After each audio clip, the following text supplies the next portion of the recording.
Here we are. Happy birthday to you. Happy birthday to you. Happy birthday, dear Troy. Happy birthday to you.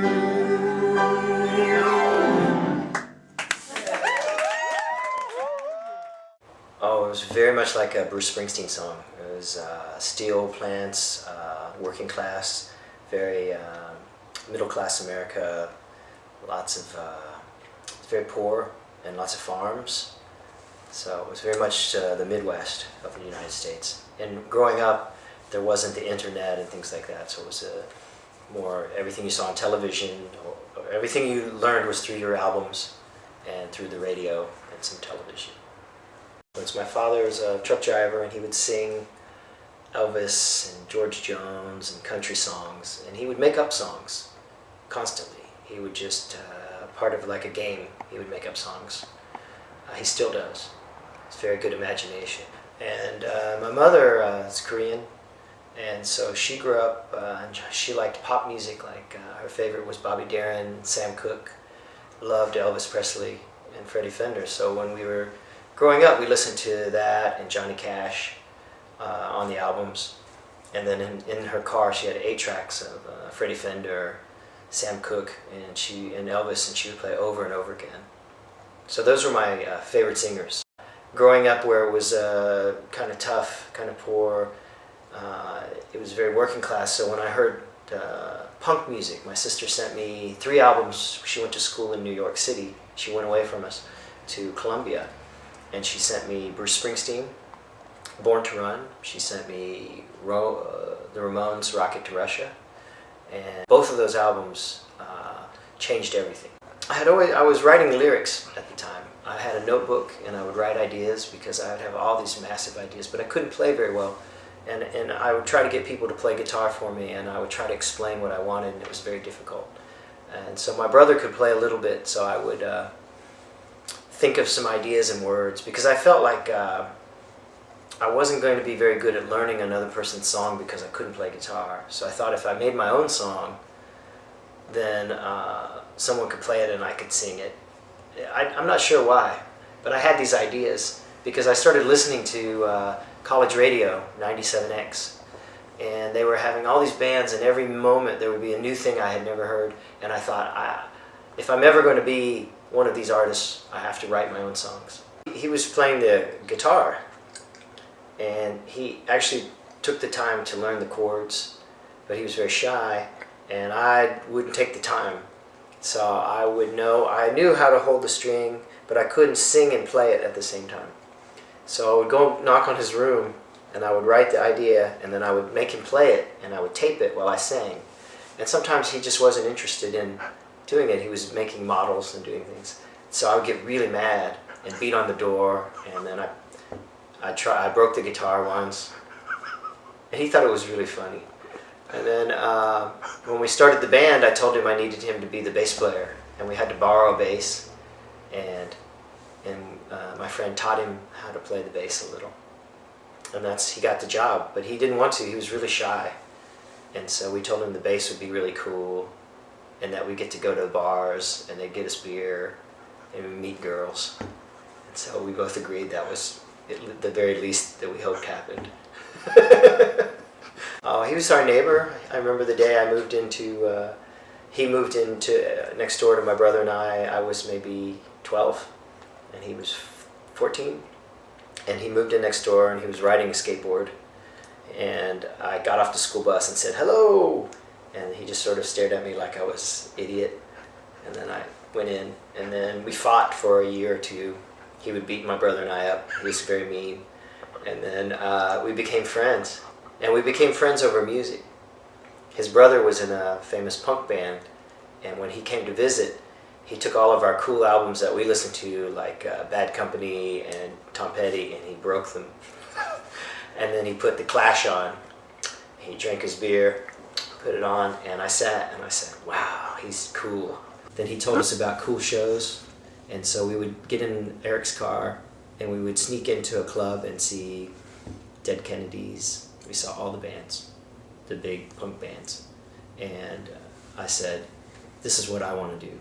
I'm not sure what I'm going to sound like. And so Honky Tonk was going to be the singer, and I was just going to write the songs. And so years after that, we made my brother play bass, and he was coming to the shows with us.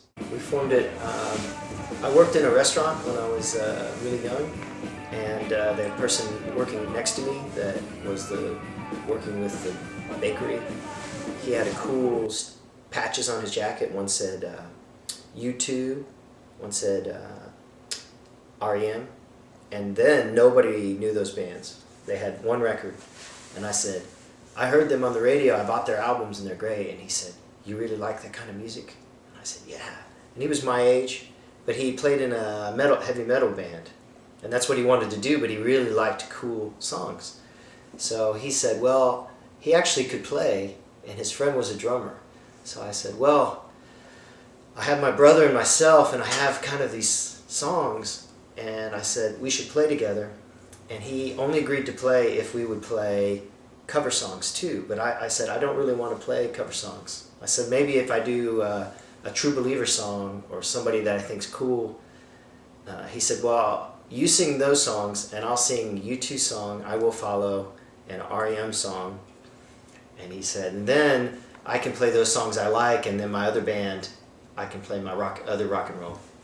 And then the drummer was heavy metal drummer. So we did one concert, and we invited our friends that would come, we would go to punk shows with, and they came to see us, and one of the people was Mark Patterson, the drummer, and he was a well-known drummer in Dayton. He was more like what I wanted to do, and my brother got upset because he said that he's going to know we don't know how to play, Troy.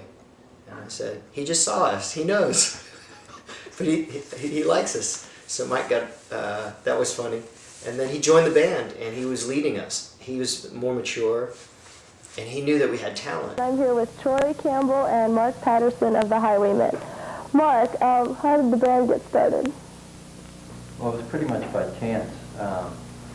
I met Troy and Mike in a parking lot downtown, and it was introduced by Ed Pittman, who I used to play in Toxic Reasons with.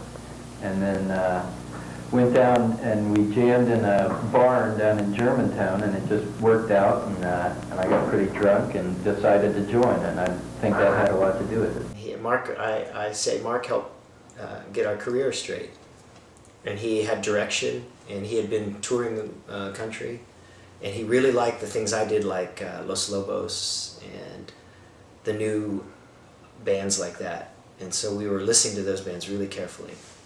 And then we had my friend play guitar, and then eventually we got another professional guitarist, and that was when the Highwaymen really took off. We took my songs and we recorded them right away. There was one very early recording where we knew a man who had a studio, and we cut two songs, one called Burn Down and one called Someone Else. And we sent those to 97X WOXY radio station, which was the big cool station.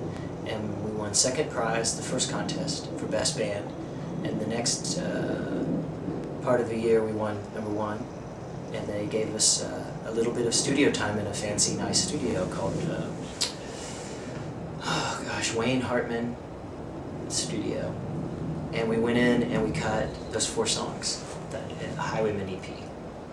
And that was our first record after the demo tapes. And that record was a 12-inch record, and we toured on that. Well, the man that put you in mind, it won't rain in the baby's mind, when you something else to remind you of what you might have been. So let it all go behind, step back and carry on with your sin. So when they try to take away all you held inside, Iwana Records, which was the same label Jim Carter started with Obvious and Guided by Voices. So it was one of the early record labels for that kind of music. That's 1985, 86. What are some of the songs on the album? After the Sun is sort of the hit, I guess, the one that gets played the most. And Wearing Away and Burn Down. And there's one called The Highwaymen. song. Oh, what's it Like called? a What's theme the album song. called? The Highwaymen? Yeah. The Highwaymen. Come on!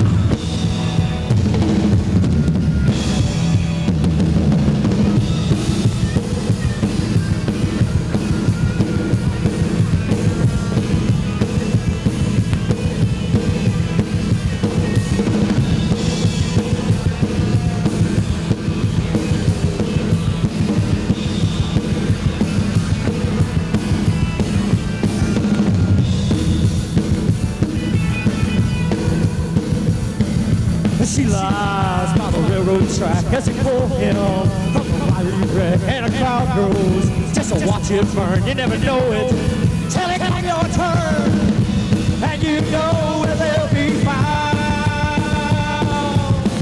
What's up with clouds, some within?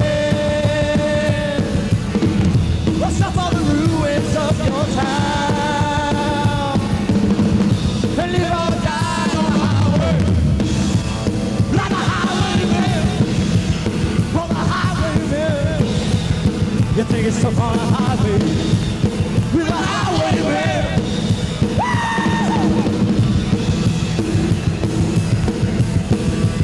Jimmy Davidson. And then there was my friend from high school, Chuck Freeland, but he quit.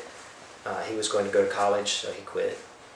And so Jimmy Davidson, and that was the original Highwaymen, the real Highwaymen, the first one. And then we toured and we made records and we made, and then Jimmy, we let Jimmy go and had 2 more guitarists, and we tried different people until, so there were many guitarists for a while. You walk along the murder mile, a pocket full of faded smiles will be gone after the sun.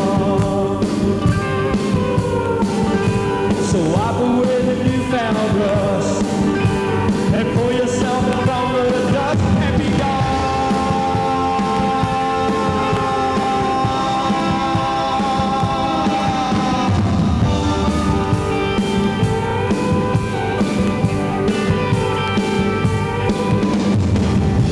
Well, after the sun still they wrong, the picture lingers on. What was lost is sometimes gone. After the sun.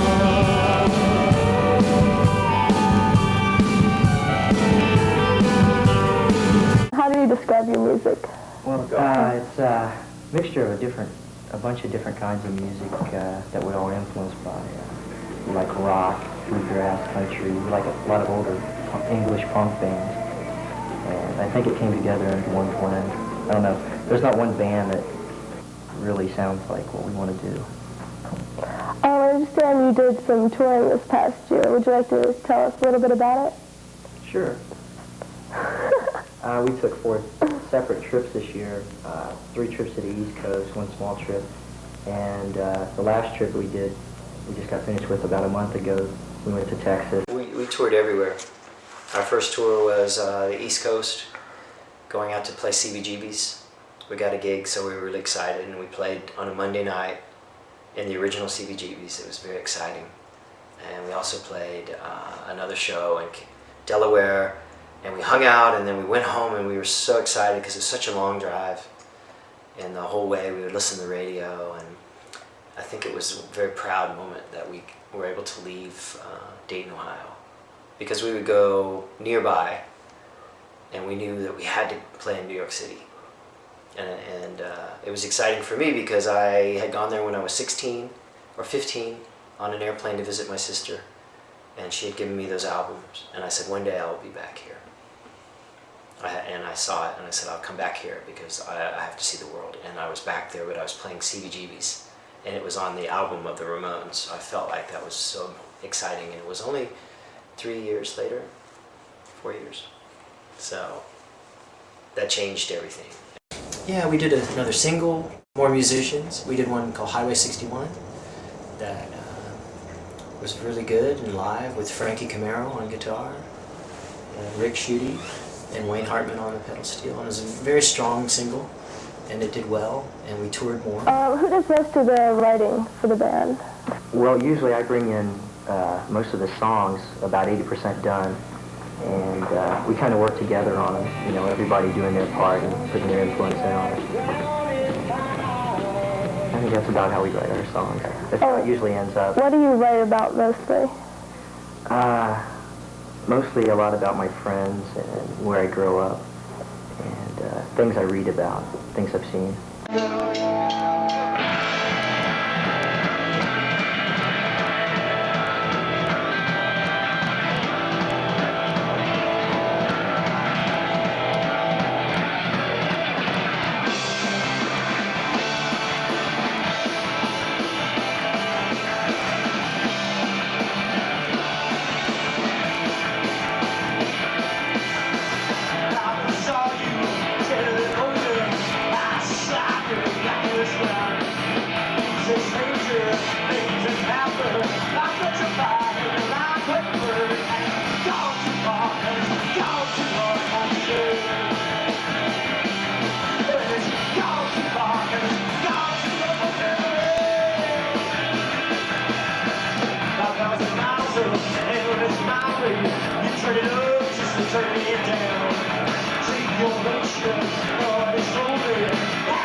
And then we eventually moved to Austin.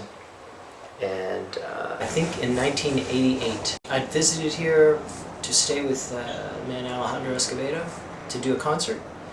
And it was beautiful. And everyone was playing music, and they were very nice. And it was very different than Ohio. And everyone said we should move there. And so the next year, my brother and I and Mark Patterson, we got in the van and we came down.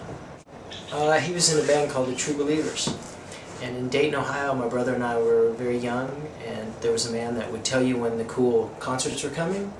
And my brother and I and my friend the Honky Tonk Man, we would go to every show because we lived in a little farm. And we would read about it, and then we would go, and it was always good. And one day he said, this friend of mine who was in the band Rank and File is coming, and he doesn't have a record. It's called the True Believers. I want you to come. So we said, oh, okay. And we went, and we thought it was great. And then I introduced myself to Alejandro. Alejandro liked my brother and I and told us that we should start a band because he thought we were cool and that we loved music. And he said that if we started a band, we could open for him. And so I told my brother that night, we're having a band. And we didn't know how to play. But by the time Alejandro came back the next year, we knew 9 songs and we opened for them. And that's how I got to Austin. He said, you should come to Austin and play.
guitarist named Rick Schutte, who had done a single with us, Highway 61, and he decided he didn't want to come. He came on one trip and he said, I don't want to move there.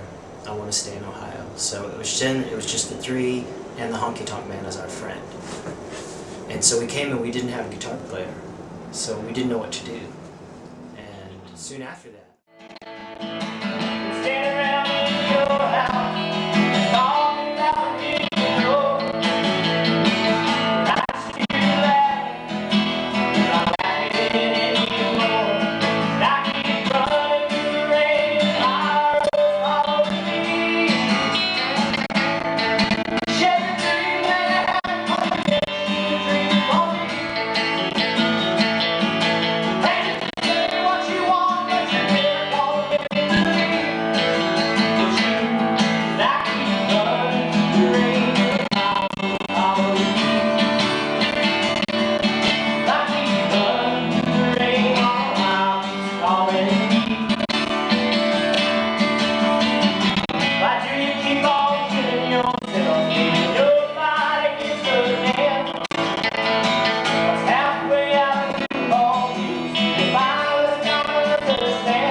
I remember I was sitting in a house in South Austin, and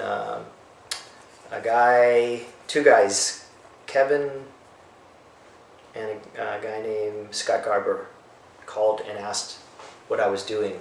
And they knew my band moved to town. They wondered why we weren't playing and why I wasn't going out. And I said, well, the guitarist quit and I'm just not sure what to do. And they said, why don't you come out with us? We're doing a thing at Ruby's Barbecue, a place that just opened. And they were doing songwriter music, which I didn't really sit by myself and play. I was, a rock singer. And so I went that night, and I was a bit shy, and I went with a friend, and I was watching everyone, and Scrappy, at the time Jud, got on stage, and he was singing Bob Dylan and Woody Guthrie. And no one was really watching. They were all drinking and talking. But I thought he was really cool because he was 20 years old, and he was singing these songs that I was really interested in now. Not very much. I just worked little jobs. I went to school a little bit.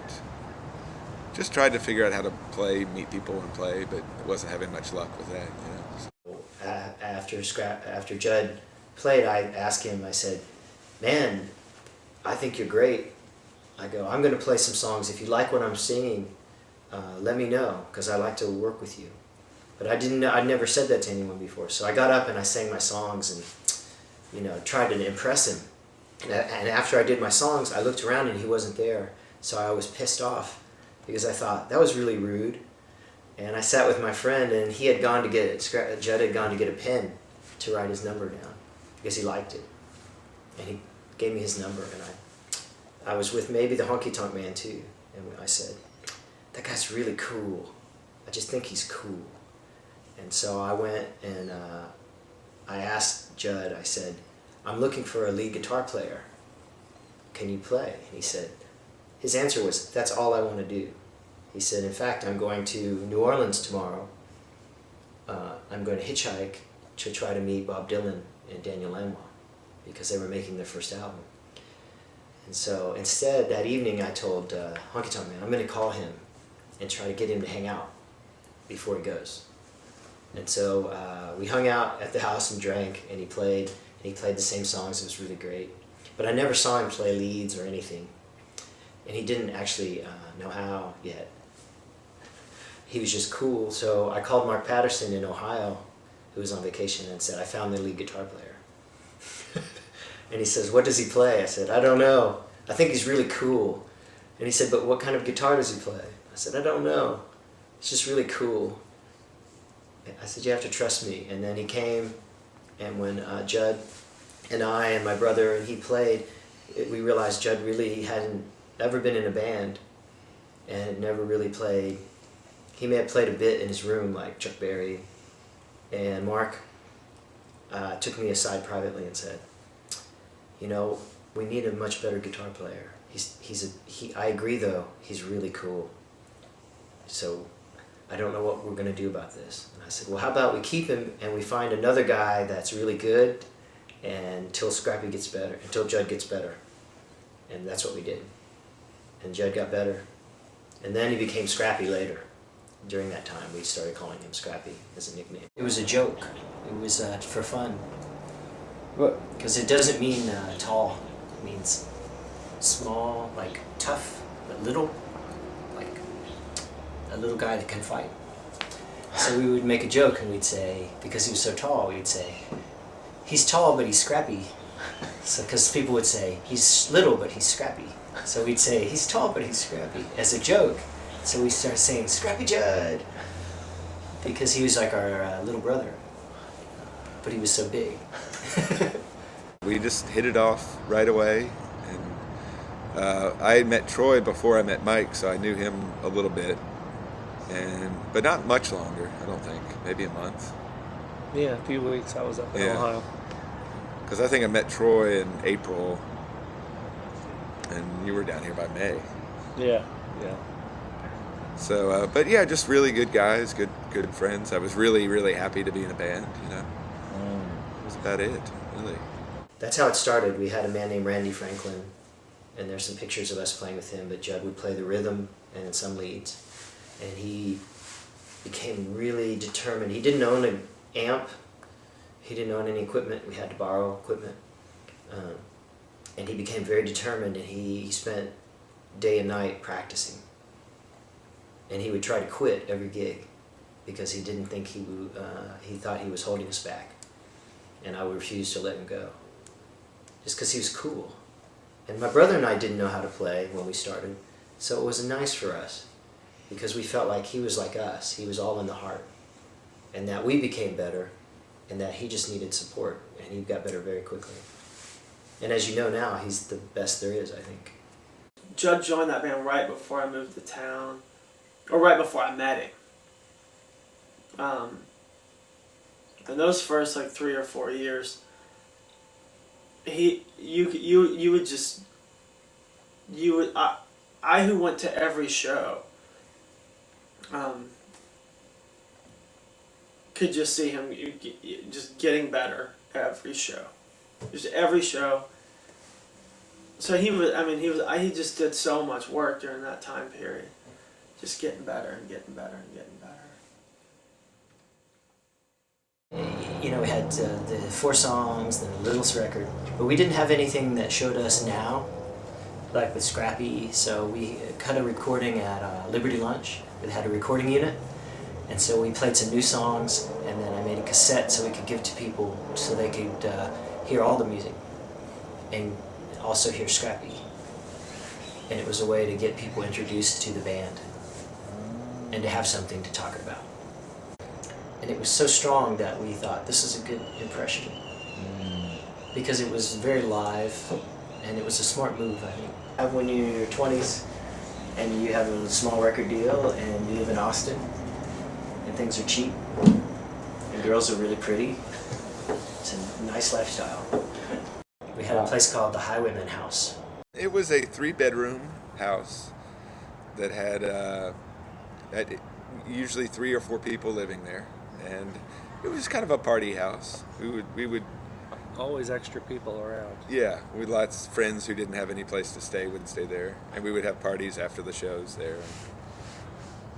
A rock and roll house. There's a house here and then one in the front, and we lived in the back in a dark house. And the nickname was famous, the Highwaymen house. So you went there to drink and to play music. So we were called the party of the Highwaymen house.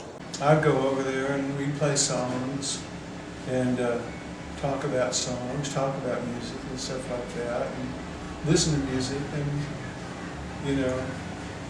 drink beer and, and whatever.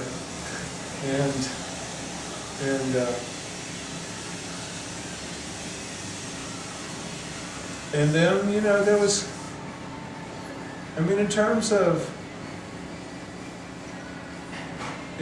of me being able to say something really meaningful about who they were and who they were becoming. Oh, that was one of my favorite bands. I love that band. They were the Highwaymen when they first came to Austin. And then Willie Nelson started a band with the same name, so they figured they better change it. And it's a Joe and Carol Pierce song they did, was called Loose Diamonds. So. Well, we had the name before they did, and at the time we had 2 records, and people knew us. But when the Highwayman came out, it made it very difficult. We had a record company called Jungle Records, and when it created confusion, even if we would have been able to, when you go to the store and people want to buy it, they don't know who's who, even if it's a small record. And back then there wasn't really the internet, so people had to guess or read about it. So at the time Willie Nelson offered to let us open for him, I think, to be very nice, and I thought that was so cool that we decided he can have the name, we'd change it. And at the time Scrappy was singing songs, and I felt like it was no longer really the Highwaymen, that he was in the Highwaymen, but this way we could start brand new. And so it would be without Mark, but with Scrappy singing and myself, and we would start brand new.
It's from a Joe Carol Pierce song, who was a great songwriter that I admired greatly here in Austin. And I thought that was such a beautiful song that no matter what the name was, it made the name more beautiful. So we thought, whatever we call the band, we have to work to aspire to be as good. That's an accident. We were playing a small venue on 6th Street because they had a recording machine, and I found out, so I said, we'll make another record. We practiced, and I booked the gig, and there was only 3 people in the audience because I didn't tell anyone, and I wanted to have time to do the songs again and again. I was sneaky. So we were playing this show, and that same night, Steven Bruton was off tour, and he walked into the club by accident and saw us and said, "Wow, that's a good band." And then he told some people, musicians in town, that he thought the Highwaymen or Loose Diamonds were the coolest new band he'd seen. And I said, "Who's Steven Bruton? Wow." So we tried to find him, and I wanted to give him the tape from that night, and I went to his house with Scrappy and knocked on his door. And he took the tape, and we were very scared of him. It was cool. I remember the conversation in the car with Scrappy saying, "What if he likes us and wants to produce us one day? Wouldn't that be really cool?" And we both said, "Oh, that would be a dream." I liked them. I just thought they were hungry and wild. It was straight up rock and roll. I mean, they were really trying, you know. They were playing. I saw them in a club. They were playing for about 20 people, and they were just act like they were playing Madison Square Garden. You know, they were playing as hard. They were playing the best they could. You know, I liked them.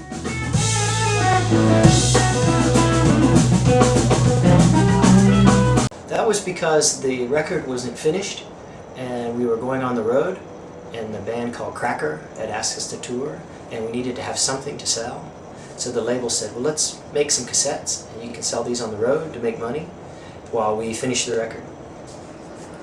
And so when we went back in, we did a small tour and came back and had the songs ready for the second part of the record. That was with Steven Bruton producing, and it was the first. It wasn't the first time that we'd been in the studio, but it was the first time that we'd been in the studio with someone producing. It was at the Hit Shack, and it was with Dave McNair and Steven Bruton, and it was really exciting because we had the first chance to really have time and a professional producer. Everything before we did ourselves, and he's very good. I was a bit intimidated, and Scrappy was excited because, you know, he's really good at taking in and listening, but I was a bit nervous. But it was like a team of producer, engineer. Yeah, Steven actually showed me a lot. Yeah. Like just bass parts, because I always just simple things, and he taught me about rolling a third and stuff. I didn't even know it was called back then. He was like, try this, and it just really opened my mind up. He was really cool to work with and brought a lot out of everybody. That was what I remember a lot, just Steven really pulling out good stuff out of everyone.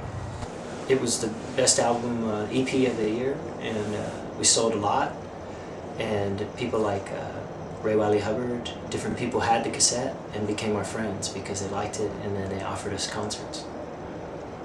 So it was a big change because we went from being kind of raw to professional, and people started seeing us differently, and then the radio was playing a little bit of the EP.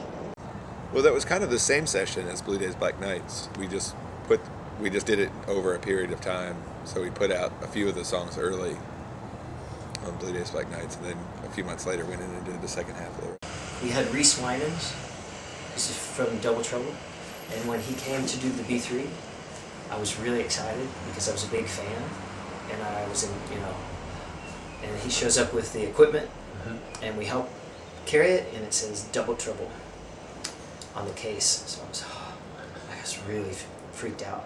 And he sets up, and he's much, super gentleman, and Steven's really funny, but I was in the back. Scrappy and I sat in the back like this, and he's playing, and you can hear him, and he asks Steven, he says, Steven, and he plays a really beautiful part. He says, was that good? Steven said, that was great. We're not going to use any of it, but it's great. Like, being funny, and I was like, I thought that he was going to make him mad, and I found out that's the way they talked. But I was like, oh, Scrappy, he's insulting it. And Scrappy goes, we both, because we were very young, But then they started laughing, and then I started laughing, but I thought that was funny. And then he had, he told Bonnie Raitt, I think, she asked him to describe us, and he said we were the freshest young bunch of has-beens he's ever seen. Which is a play of words, like, but cool, but too old.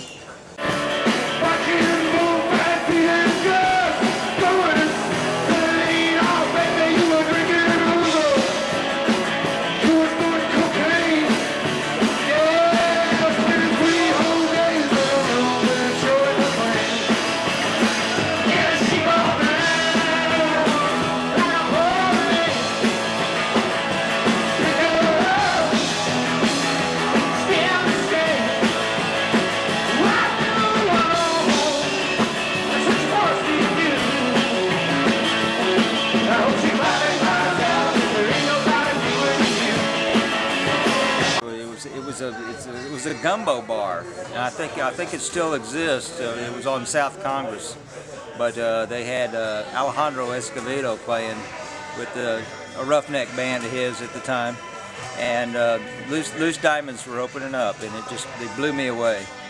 I liked them, they were more of a surprise to me than Alejandro.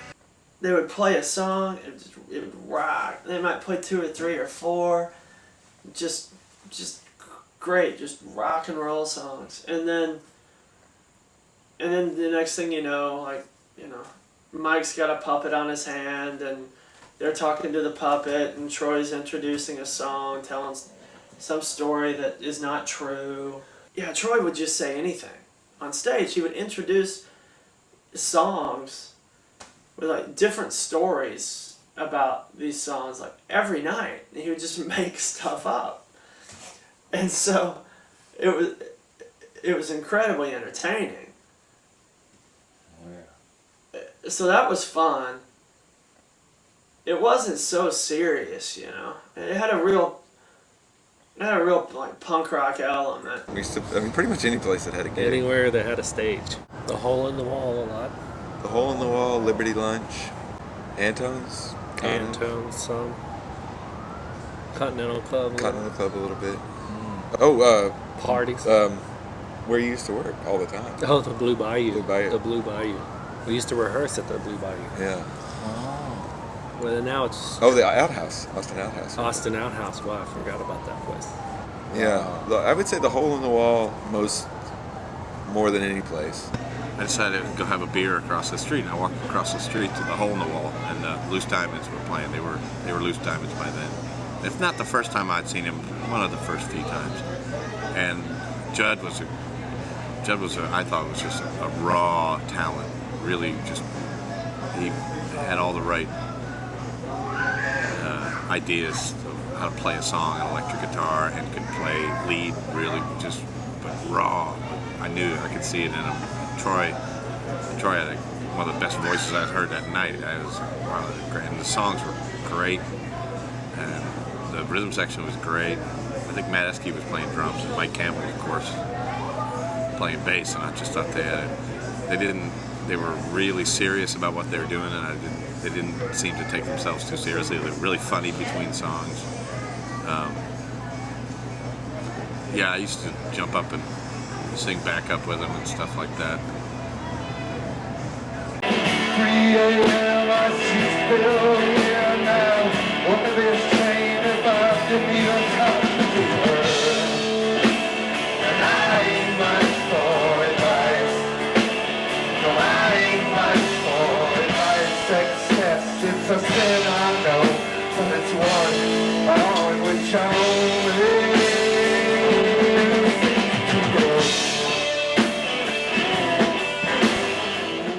I think we had many in the Loose Diamonds, maybe 12. There's a lot of drummers. And all the I mean, it sounds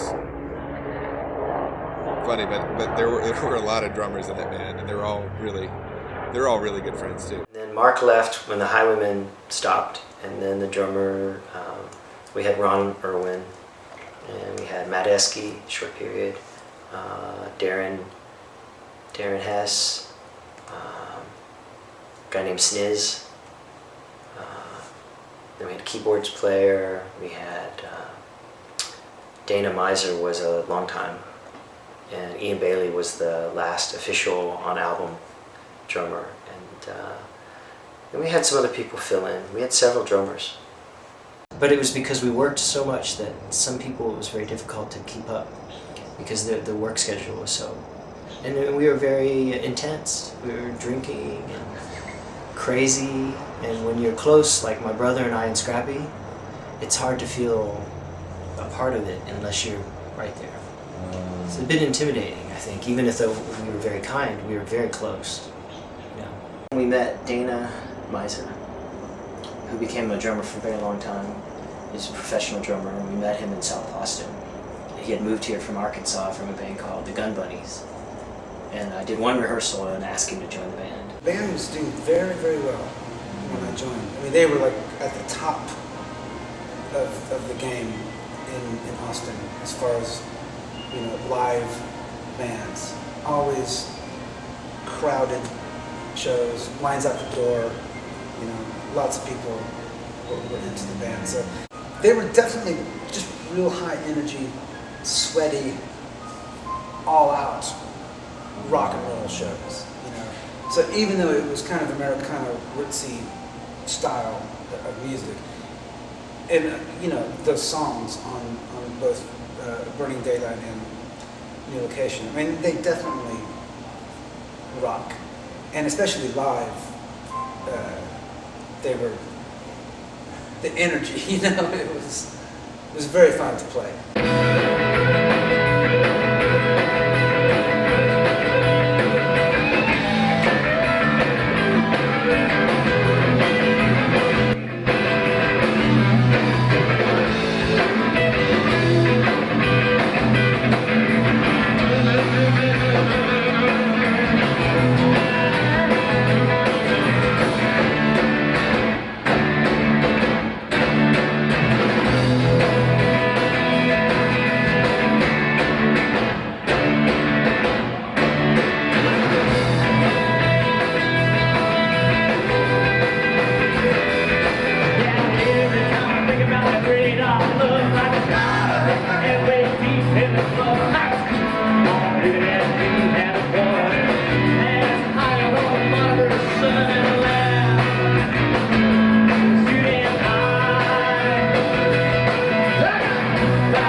Mike and Troy. And everyone believed in it. You know, no one was just kind of slacking off and just there for the, you know, a night out of the house or whatever. Everyone was working hard. And touring, and it was crazy every time. So, I mean, we were very young, and it was wild, very, very hard on ourselves, but we lived, it was the most exciting way to live. We were in a van with equipment, and we performed to a new crowd, and we'd have to win. We traveled all over the United States at first in a van. A lot in the Midwest and the East Coast, Yeah. mostly. A lot back to Ohio because we had a lot of connections up there, and then we'd go to the East Coast and back. So when we meet people like Bruce Springsteen and Bob Dylan, and along the way, and they are kind to us, or Neil Young, when we met Steve Cropper once, and that was so exciting for us. So these are the things that we had sat in the house together, listening to albums, discussing how one day we'd meet these people. And each time we'd meet one, would keep us going, because we had no money, you know, so it just, every time things would get bad or very exhausted, I would meet somebody that would tell us not to give up, and that we were good. We would go for weeks and weeks and not worry about anything, because it was so much laughing and it was just fun, you know, just nothing to worry about, you know. So, and then you pack up every night, and it was fun. It's pretty exciting, you know. You meet all those girls, and you meet. Some nights there'd be nobody there. Some nights it'd be packed, and every little time a success happened, it was a big win, you know. Then we started touring Europe. Yeah, then we started going to Europe. Well, Europe was always. It was so new, and it was so much traveling. We would go to a new city almost every day, you know. So the stories were. We would have really amazing shows, and we'd have really just horrible shows. We'd have a good time traveling. We'd have a nightmare traveling. There's a little bit of everything. Yeah. Just sometimes it seemed like we got off stage, and then we had like 30 minutes to make it to a train, and then traveled all night to get off the train to do a show, to do a radio. And it got kind of grueling. Yeah. Took a lot out of all of us, I think. But we had a good time. We always made a good time of it somehow. Well, there were a lot of places where we went where people were real happy to see us, you know. But I think, if I remember correctly, we really started to work on, because the band needed to record a new record. So we immediately kind of started work on what would become a new location. So we recorded that in Austin with Steven Bruton producing. Yeah, I have to be honest, that record was very difficult for me in that I quit drinking, and Steven helped me get sober. I had a very bad drinking and drug problem, and before I went into the new record, I wasn't sure what I wanted to do, whether I wanted to continue. And he took me to the studio every day and sat with me and helped me, and I would go in and do the sessions every evening. And I remember that same day, I remember because I quit drinking, say, a day before, 2 days before, and I was very shaky. And Steven wasn't in the studio, but Charles Reeves and Scrappy was cutting tracks. And I was sitting, I was very skinny, kind of sad, and Scrappy was really taking care of everything. You know, he was looking after all of us and making the record good. He was going through a really hard time, and, you know, at the time I didn't quite understand it, but it's my brother, and I stood beside him, whatever it took to get him through it, you know. That's really, it's just to be there for him. There's no judgment, no anything like that. It's just my brother's going through a hard time, and whatever he needed, we would be there. And I know Scrappy felt that way. Yeah. It's just our brother. It was hard. It was a hard time for Troy, but it was easy for us to be. It wasn't. Nobody was upset. Like, what are you doing? You know, everyone was. Nobody even thought twice about it. Just Troy just said, "Oh, I need to do this. I need to do that," but we just helped him out, and it didn't change anything. You know, we didn't. We, the being on the road and everything was pretty much the same.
So many of the songs on the record I wrote during that session, and they were about working on it.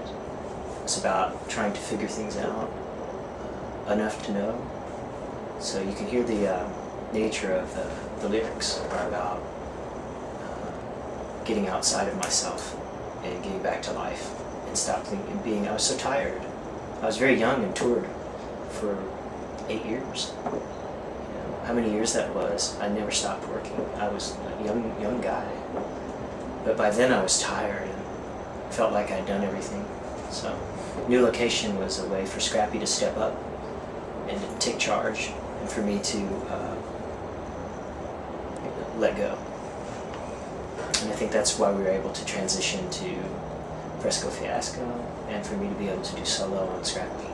Because then we had an agreement that we both, it was okay. That my brother and I and he were always going to be brothers, but we needed to do what we needed to do. All together, calls on you is history. Yeah, we ain't so different. I can feel you.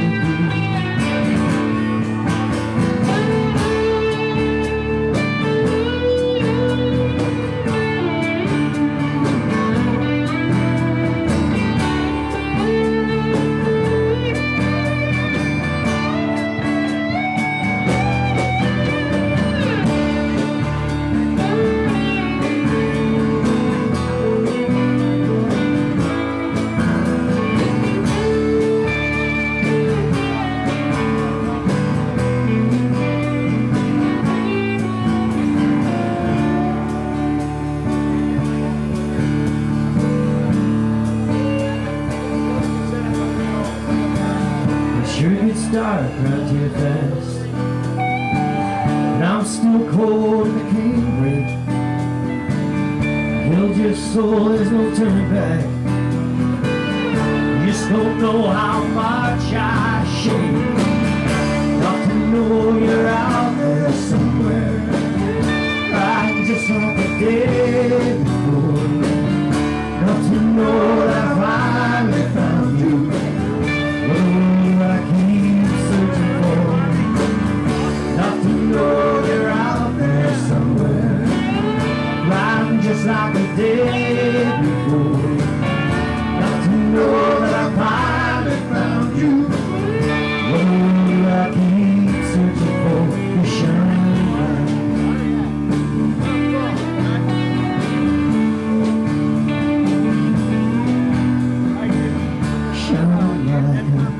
Dying star, just don't know how far we are. Shine like a dying star, just don't know how far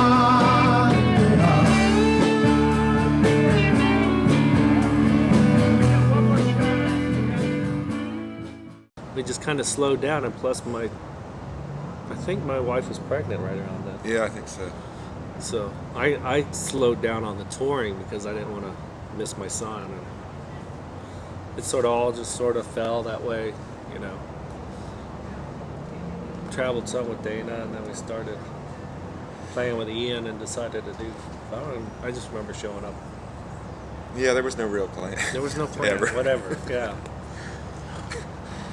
I remember Troy mentioning we're going to do something with, what was Charles? Was that his Yeah. name? And just well, that was when we were working with Robin Shivers. That was right Yeah. when we'd started working with Robin. So the idea was to get in and record a record, or record something. We didn't know if we were going to make a record or not. I think it was. She just wanted us to start recording. That was the plan. I think that was how it happened. I heard that there was a woman that was starting a management company, and that she was very sharp. So I had a meeting with her, and went to her very nice office. She was a banker, and I was going to ask her for a job. And instead she had a file in her file cabinet on a record that my friend Michael Hall and I produced for Joe Carroll Pierce. It had won many awards, and it was a very famous record in Austin. And we gave all the money to charity. So she was very fascinated by it. So she had done a file on me, wondering what kind of musician I was, because I would do something like that. And it was all a coincidence. So she pulled it and she said, I already know all about you. She said, tell me more about your music. And so she told me that her plan was to manage a bigger artist, a famous artist, because she was working with Austin City Limits and helped Garth Brooks and different people. So I thought, I wasn't her style. And then she started, after that, she didn't give me the job, but she told me she liked what I did. And then I started seeing her at our concerts in the back, taking notes. And exactly 3 months later, she had a meeting with me and said, I've been following you, and I'd like to consider being your manager, but I have some rules. And then she had these rules, and I said, she was going to get my publishing. She had these things she was going to do, but she required for me to learn, to be more focused. Different things she wrote down, and that was her plan, and that I could think about it and then come back with an answer. And I was so impressed.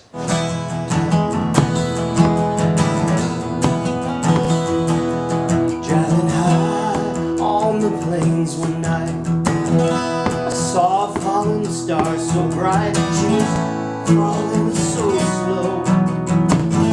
I followed her home to paradise, kingdom come, deja vu. Don't pass me by.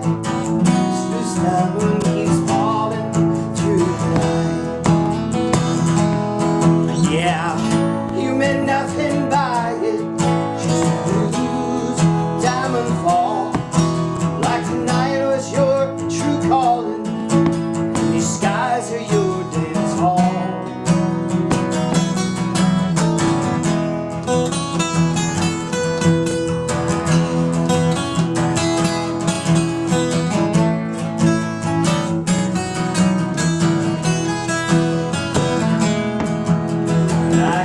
Forget what it was like.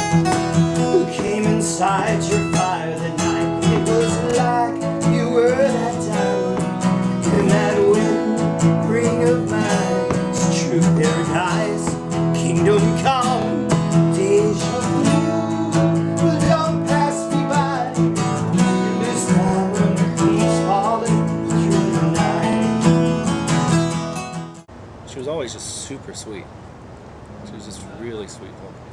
And she did a lot of stuff personally too that was amazing. Like when my son was 100 days old, she showed up with 100 roses. That always sticks in my mind. So the Korean tradition of a 100-day birthday, and she showed up with 100 roses in her arms, came walking in my driveway. I was like, wow. That's nice. It was very thoughtful. But she was always like that, just really personable, really sweet. Cared for, I felt like she cared for us more as just As people, friends yeah. and people, not just a band that she's working with. She really took it, always wanted to know what was going on in my life as well as the music. And we did a lot of touring, and she got a lot of gigs and sort of career type stuff for us, but really pretty soon after that, we were all kind of going in different directions, and she was really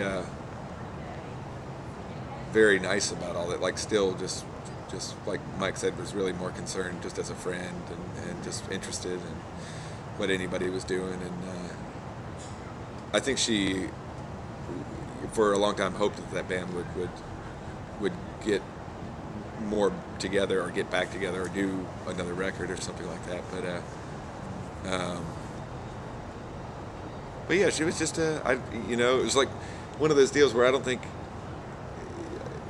any of us really knew quite why she was so interested in that band. I mean, we appreciated it greatly, and I think now we can look back maybe and see a little bit more of what she saw. Like an angel, like someone that looks after you, because she didn't need the money. She could be doing anything, but she saw what we were doing and decided it was really good, but she knew she was going to dig in and try to make it successful. And she made Fresco Fiasco. She did our most acclaimed record and helped my career. It was a joke word. I liked the title because I made it up because it was Italian, but I didn't know what it meant. I thought it meant the new disaster, like brand new disaster. But it means the best wine. It means the freshest, most wonderful wine. And that's what the Italians told me, but it was too late. I had already named it. So they said, "That's a great title." And I said, "Really?" They said, "It means the new wine." And I said, "Oh yeah." And I said, "Scrappy, it's cool. It's not funny." But that was the one that won New York Times top 10 and several other things. And was showed Scrappy as a producer, I think. He produced that record. So to me, that was. With Scrappy, he's my brother, but it's also, I always know how great he is. And I like being right about Scrappy. It makes me feel good privately.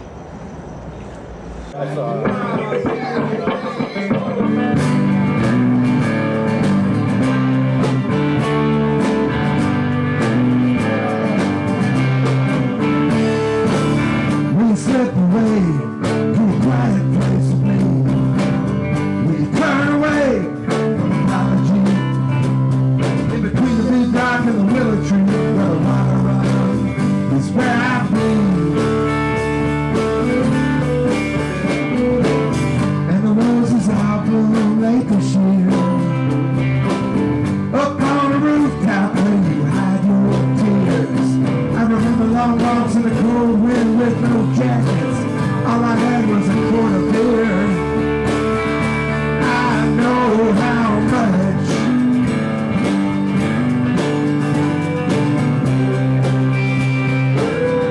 How much I've lost.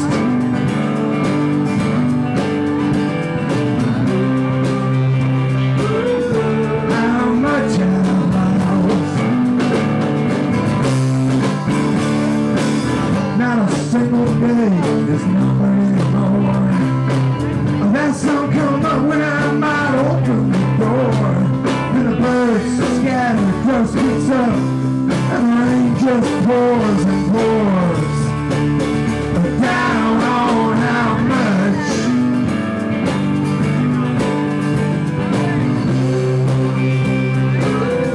How much I've lost.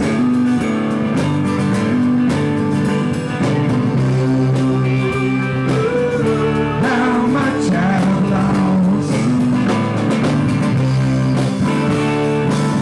Now down the river where the ocean lies, shrimp boats sing and sugar cane dies. Tropical storm is brewing, it's taking its time. We'd all forgive like a church sometimes. We'd all do more, there's a little bit more time. But lovers rock, we just burn the rain more. And sunshine. Down on how much. We had one thing usually to do every day, and sometimes we'd have to go out and make money some other way, but we had usually one show we all played in one band. Troy did all kinds of remarkable things to get us on the road and get us to different places. And we didn't need much money. Nobody was married. We all were good friends. We all just loved doing the same things. It was very easy. I mean, but we did have, you know, those are crazy times too, and you can definitely do too much, you know, drink too much, or do too much partying and stuff, and all of us went through those times too, you know. But it was a really, really fun time. It was. Yeah. Maybe I'm unsure what you're here for. When my mind goes walking, I see you walking back, and you, all this pale moonlight, holding it close like I knew ever thought I might find out what you want, find out what you need.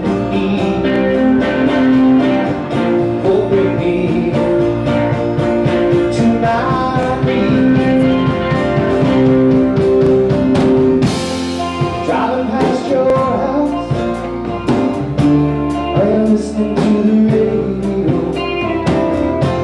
I should hate this town,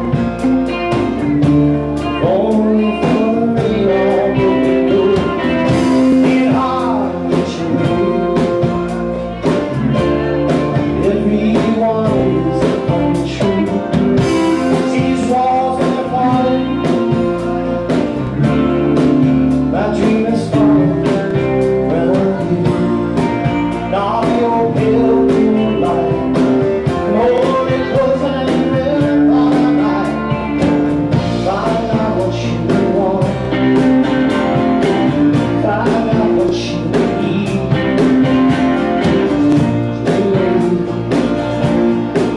To my knees.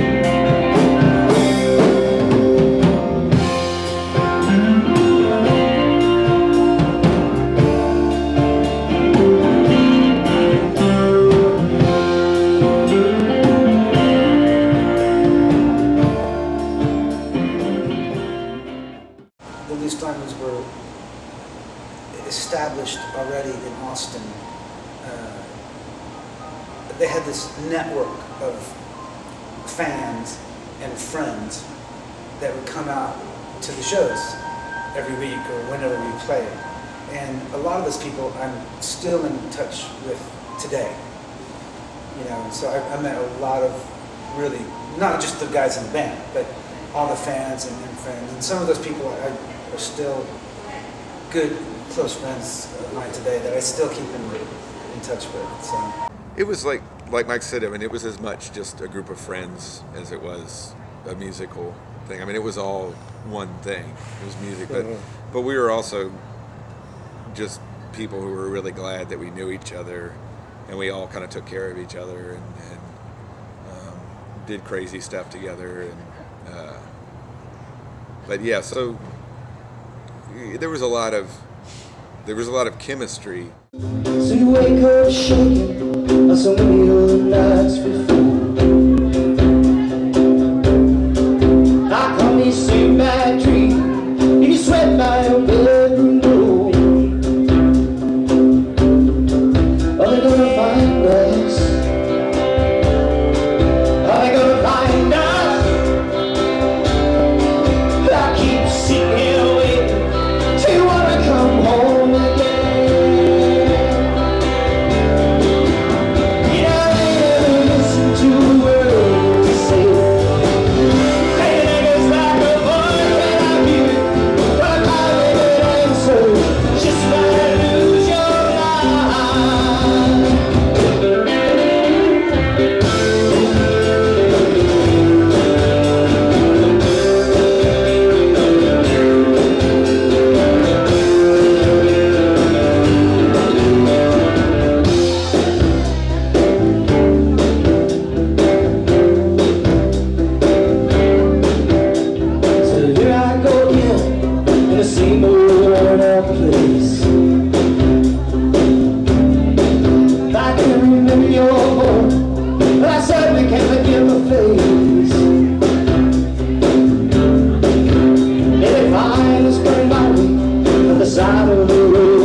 others, and I feel like I could like what I just said, I could apply to myself. You know, I could practice a lot more and learn a lot more, and I think everybody feels that way, though. You know, but really, it is really true that if you learn one thing, you see 2 things that you don't know, and if you learn those 2 things, then you see 10 more things that you don't know. It's like the more you might learn, the more you realize that you don't know. You know, so it gets more and more. It takes more and more. You know, to do. He wasn't very good in the beginning. He was actually quite bad, and people would make not very nice comments about his playing. And I would always say, "You don't know. He's better than you ever understand." And he got way better than I ever could comprehend. And he always is getting better. And I think he's a very rare person, you know, in how he handles himself, how he helps others, and how he lives the music. You know, I have an intensity and a love for it, but he has a deeper appreciation, I think, for music than I do.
Michael is maybe the funniest person I know, but you don't know because he can be very quiet and very nice. But his sense of humor is probably funnier than Scrappy and I combined. And we're both very funny guys. We like to tell jokes, you know. But Michael is tiny. He's very dark. So at the time, he was very crazy, but he's very much a good father and a good husband, you know. So I think it's very hard for him to be on the road after he got married because he missed his wife so much. You know?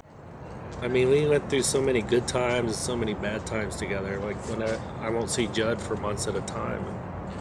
And when I see him, it's right where we left off. And it was a really great time in my life, and I learned a lot as a person, as a musician. I don't know, I wouldn't be here today if it wasn't for Loose Diamonds. I wouldn't have the kids. I wouldn't have... Just sort of all flowed and naturally gelled into what it is right now. There's no plan in any of it. No. I don't remember planning any bit of it. Maybe I should. Yeah, we didn't really think that way at all. No. Maybe most people don't at that age. I don't know. But yeah, I completely agree with Mike. You know, I mean, it was just a great time. And there were times, you know, that towards the end when we were, none of us actually knew exactly what was going on, and I think it was maybe frustrating a little bit. But there were so many good times, and really more than anything, that band means to me is just Mike and Troy, just my great friends, you know, my brothers.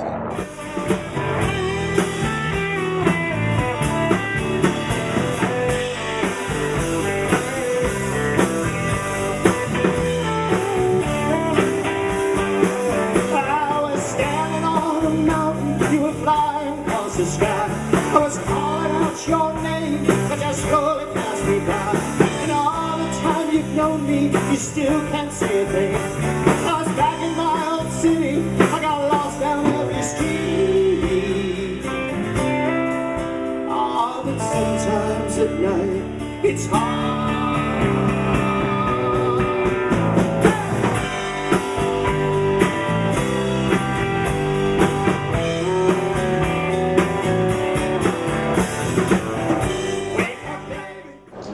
It was more, we grew, Scrappy was growing, I was growing, and my brother was growing. So as brothers, you have to learn to let go and love each other and spread out. So I think that's the Loose Diamonds had the ability, I think, to appreciate other people and their music.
God knows I